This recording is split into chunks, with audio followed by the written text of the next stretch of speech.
자, 손배꼽 인사. 안녕하세요. 안녕하세요. 위클리벳 문희정입니다. 이학범입니다. 저희가 위클리벳을 혹시 몇 년부터 시작했는지 2015년 아닌가요? 맞습니다. 그렇죠, 예. 지금 2025년이잖아요. 10년 됐습니다.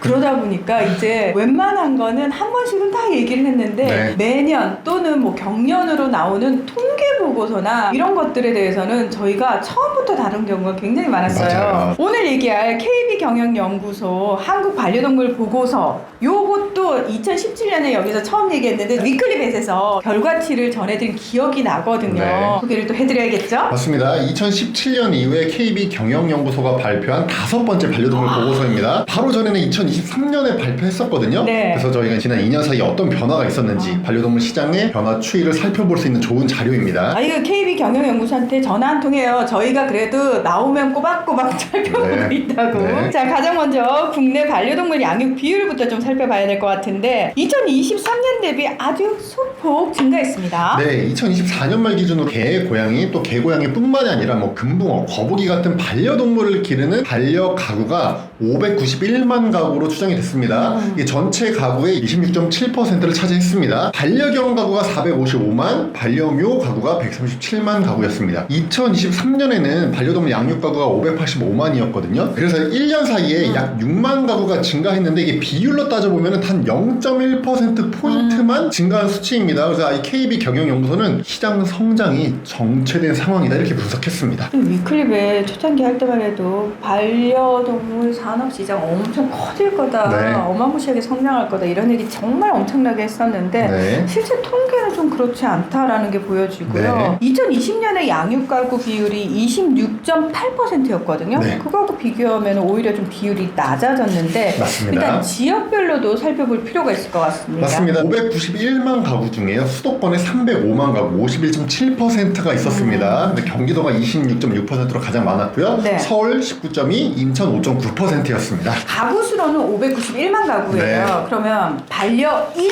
수로는 얼마나 되나요? 네, 반려인은 총 1,546만 명으로 추정이 됐습니다. 이게 2023년에는 1,541만 명이었거든요. 그래서 그때 대비 5만 명 증가했습니다. 반려견을 키우는 분이 1,196만 명, 반려묘를 키우는 분이 346만 명으로 추정됐습니다. 2023년 대비 각각 4만 명, 1만 명 증가했는데 사실 그 외부에서 반려동물 시장을 바라보는 기대치와 비교를 했을 때는 큰 폭의 증가라고는 좀 보기 어려운 수치라고 네. 할 수 있고요. 과연 반려견, 반려묘 수는 얼마인지 좀 궁금해지는데 학범 대표가 항상 우리나라의 반려동물이 몇 마리가 있는지 절대 알 수 없다라고 네. 얘기했거든요. 우리나라의 반려동물 숫자는 아무도 정확하게 모릅니다. 왜냐면 동물등록제를 하고 있긴 하지만 반려견에서는 의무사항이죠. 내 반려견 보호자분들 중에서도 동물등록 안 한 분들이 여전히 많고 또 동물등록을 했다고 끝나는 게 아니라 사망하면 죽음 신고라고 하죠. 동물등록 변경 신고를 해서 이걸 말소해야 되는데 이게 또 정확하게 이루어지지 않습니다. 그래서 이제 우리나라 개 숫자도 정확하게 알 수가 없고 고양이 동물등록은 지금 시범사업 중이어서 의무사항이 아니고 개, 고양이를 뺀 나머지 반려동물은 아예 동물등록 제도 자체가 없습니다. 맞아요. 그래서 결국에 우리나라의 반려동물 숫자는 추정하는 수밖에 없습니다. 추정치다라는 점 다시 한번 강조를 해드리고요. KB경영연구소가 국내 반려견, 반려묘 수를 추정을 했는데 반려견 수는 줄고 반려묘 수는 늘었어요.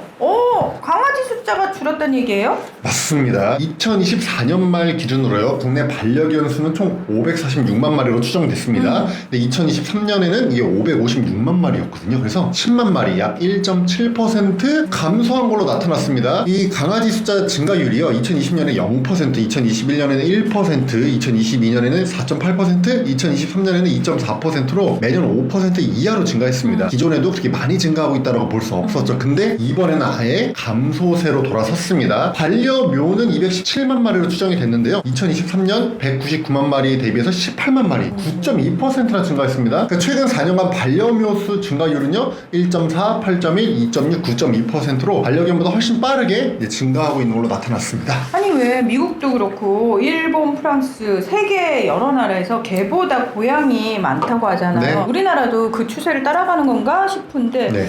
이유가 뭘까요? 이유는 이제 추정을 하는 건데요. 아무래도 이제 1인 가구가 점점 증가하고 있잖아요. 그러다 보니까 상대적으로 개보다 관리가 수월한 고양이를 선호하는 경향이 늘어난다, 이런 분석이 나오고 있고요. KB 경영연구소는 반려묘 숫자가 이 코로나19 팬데믹 이후 대폭 증가했다 라면서 공세 조치로 실외 활동이 어렵다 보니까 실내에서 기르는 반려묘를 선호했다, 이렇게 이제 분석을 했습니다. 말씀하신 것처럼 해외 선진국들은 이미 고양이를 더 많이 키우고 있거든요. 네. 가까운 일본만 봐도 이미 2017년에 개 고양이 숫자가 역전이 됐습니다. 오. 그리고 반려견 숫자만 보면요, 2013년 이후로 10년 넘게 지금 계속 줄어들고 있습니다. 그러면 이제 우리나라도 일본을 좀 따라가는 건가 싶은 생각도 드는데, 반려견 수가 10만 마리 줄고 반려묘 수는 18만 마리 늘어서 전체로 개 고양이 수가 증가하긴 했거든요. 네. 아직까지는 그래도 반려견 숫자가 훨씬 많습니다. 네. 근데 만약에 이 추세가 지속되게 되면은 정말 우리나라에서도 개 고양이 이 숫자가 역전될 수도 있겠다라는 생각이 드는데, 네. 아무래도 KB 경영연구소 자료는 일부 국민을 대상으로 한 추정치잖아요. 네. 실제로 체감하는 건 또 어떨까? 이건 네. 좀 다르지 않을까라는 생각도 들거든요. 맞아요. 반려동물 산업계 필드에 계신 분들한테 좀 물어보면은 네. 똑같은 현상을 느끼고 있습니다.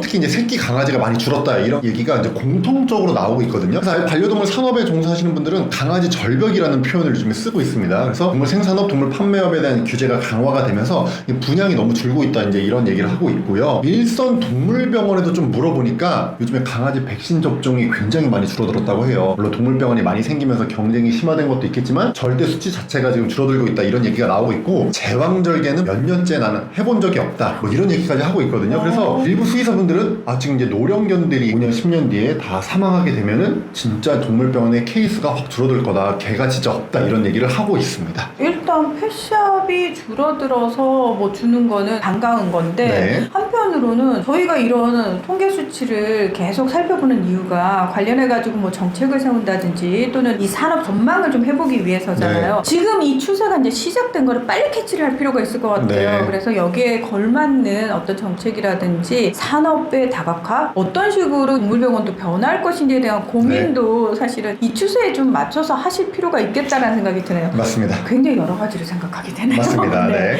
자, 오늘 위클리 벳은 여기서 마무리하겠습니다. 함께 해주셔서 고맙습니다. 감사합니다.